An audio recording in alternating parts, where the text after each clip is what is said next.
This is the farmhouse where I grew up, where my father grew up, where my grandfather grew up, where my great-grandfather grew up. The main house was built in 1860. We got electricity in 1943 with the Rural Electrification Act. And now what I am doing is I'm removing the majority of the 1960 updates and reverting the era back to somewhere between 1920 and 1950. I'm going to show you each room in the order that I did them years ago.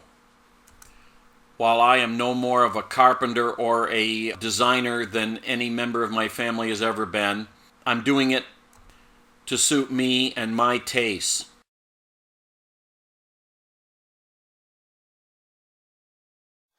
So this is the old-fashioned picture hanging rail, and that's the profile, and you just hang your hooks on that round section.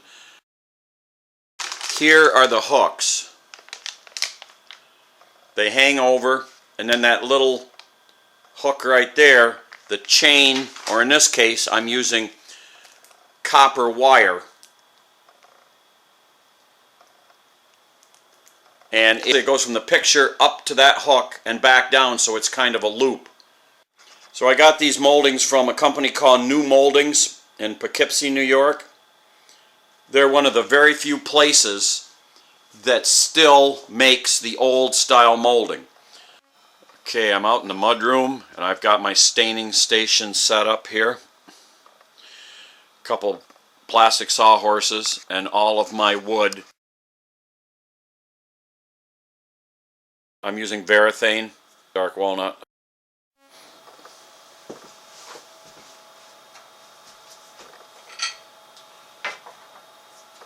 Well, let's see how this works.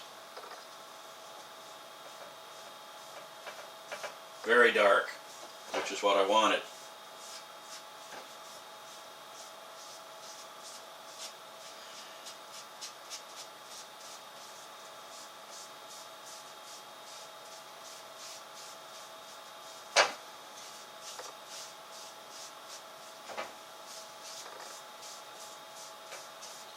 I'm hoping that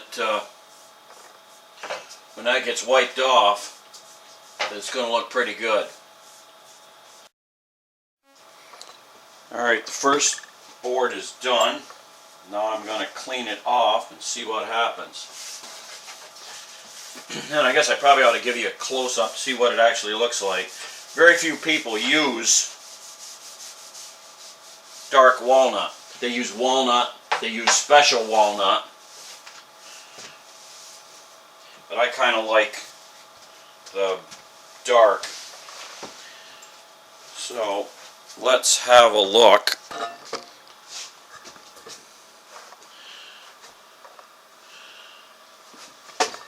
I don't think that looks too bad. I think when it gets up on that light wall in the bedroom, it's going to look pretty good. Here are the picture rails after they have dried.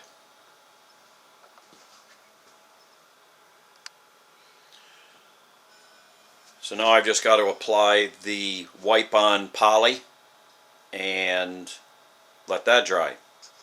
So now that the dark walnut stain is dry, I'm going to take some Old Masters gloss polyurethane and a foam brush and apply it like that.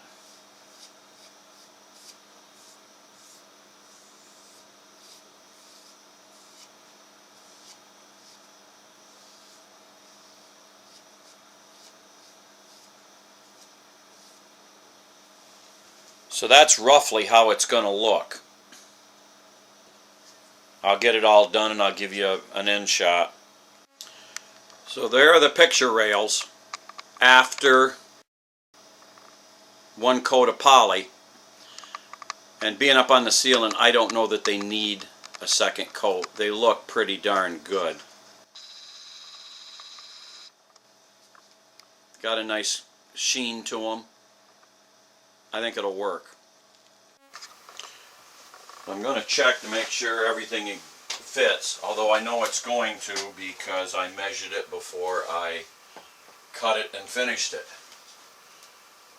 So it's going to be right at that line right there. That's where I'm going to run it all the way around the room. So that's roughly how it's going to be, and then the hooks hang on here, chain, and then a picture. So I think that's going to work. Now here's what I'm going to use to put the picture rails up. Pass load angle 16 gauge finish gun. Got the butane, got the battery, headphones, and I've kept one of these old variety packs that carries 1 1/4, 2, and 2.5. So I'm going to be using the 2.5. Why 2.5? Well, under the nickel wall, if you remember back a few episodes ago, I've got 1 inch of rigid insulation, and then I've got the slab boards in the back. So I want to make sure that I'm reaching through everything. So that's why I'm going to use the 2.5. Get that to go down. There we go. Alrighty. And fuel. Now this is the old style. It takes what are these? NiCad battery. It's not the newer style. So the battery goes over here. Green light. Battery's charged. We're good to go. Headphones, and we'll put up the first piece of picture rail.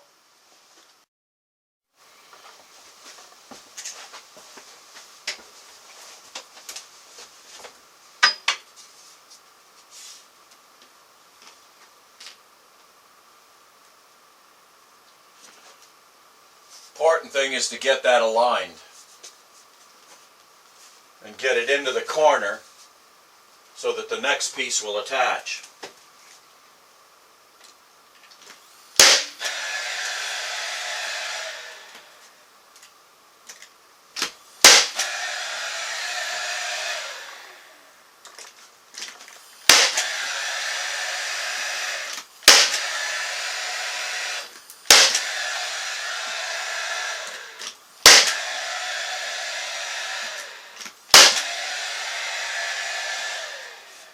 There. I think that looks pretty good. Let's see this last piece. How it's going to go in.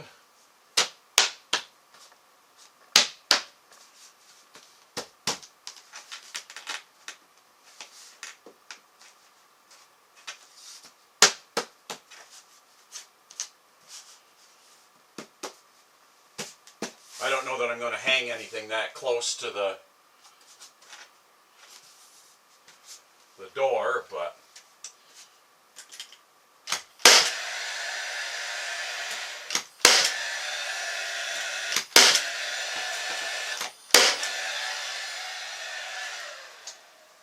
well, there we go. There's a little difference in color on that last piece. Well, it'll have to stay like that, I guess. Nothing I do is perfect.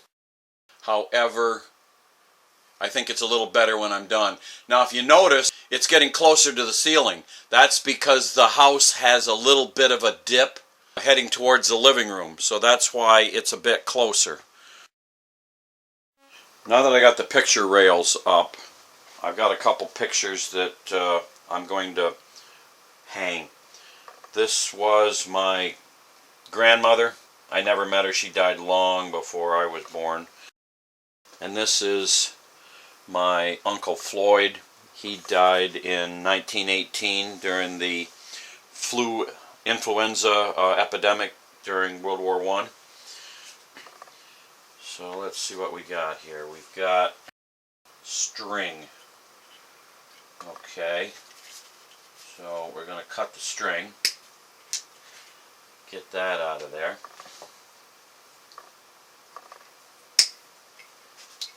There we go. And I'm thinking maybe 3 feet of this wire.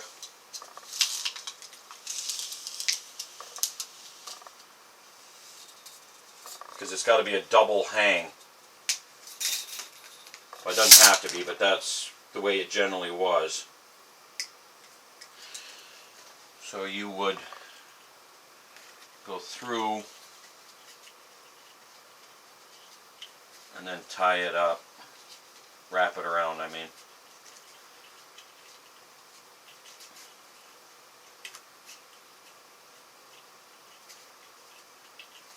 That. And again, here, get it to go through the hole. Again, this is copper wire. It's woven copper wire.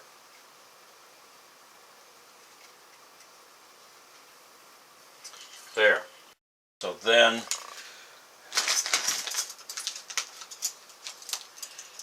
get one of these out. These are the hangers. They're going to hang like that. So let's see if we can put this up. I got the picture.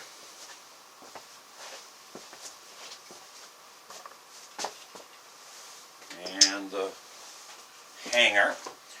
So you take the hanger and you just set it on the rail. Then you take the picture and hang it on the little hook and get it aligned. And that is basically how it's supposed to be. May not be perfectly straight,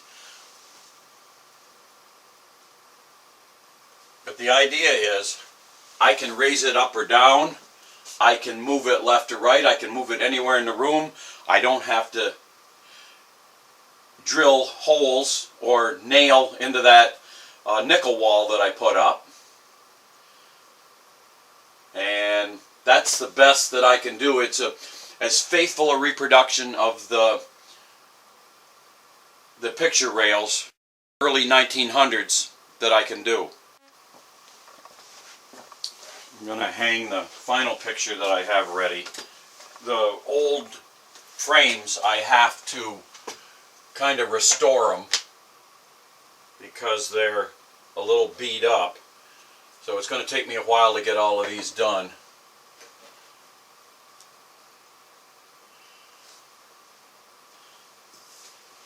Now on that picture, I only used 2 feet of wire. I didn't want it to hang down too much lower. I thought I was done with this segment. However, up in our storeroom, I found this painting. It was of my grandmother in 1921 on my mother's side, and it was painted by my grandfather. So I figure it deserves a spot right here.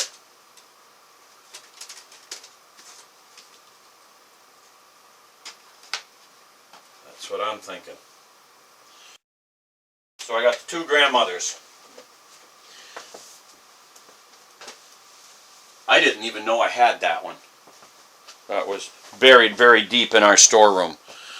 So you can see how the Victorians used to put up their pictures, and I think that it's a good idea that should be brought back.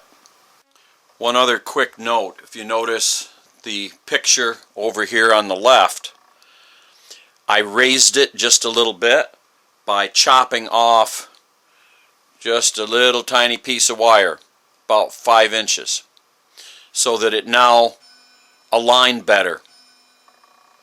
That is another feature that you can do with the Victorian picture rail that you can't with the modern way of putting up pictures unless you want holes all over the wall. So now that I've got the pictures up that I had framed, I've got several of these pictures that are of the family. This one happens to be my grandfather. Grandfather. I did meet him. I was about 3, and I do remember him. It is an odd format. It's 5 by 8. So that presents a bit of a problem. I wanted to get a oval frame, so I got the idea. On Amazon they had these, get it out here, they had these frames right here. Now that doesn't look too bad. Kind of looks period. And it's oval, and it is 8 by 10. Well, you can't put 5 by 8 in 8 by 10. At least not immediately. So I got an idea. I found a place that had these 5 by 8 oval mats. And what I'm thinking of doing is taking this apart, get the glass, lay the glass onto this so I can get a pattern, cut it, and then I'll have my 5 by 8. And if you look at this, let me open this up, move this over, put this like that. That is what I think I'm going to have a go at, and I think it'll probably work. Okay, slight change of plans. The glass, I don't know whether you can see it, but they siliconed it in, so it's not coming out. So anyway, I took the picture right there, and I determined that if you put that in and you get 1 inch of clearance all the way around,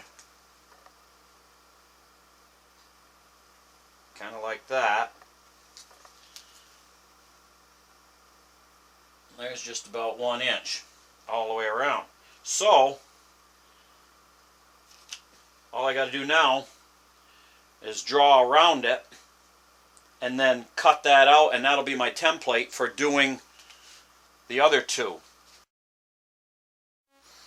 So I just finished drawing around it. That was the picture that came with the frame. So there's what I've got. I don't know if you can see the lines. Yeah, there you go. Now I just got to cut that out, and that will be my template. So what I did was I cut out that circle right there.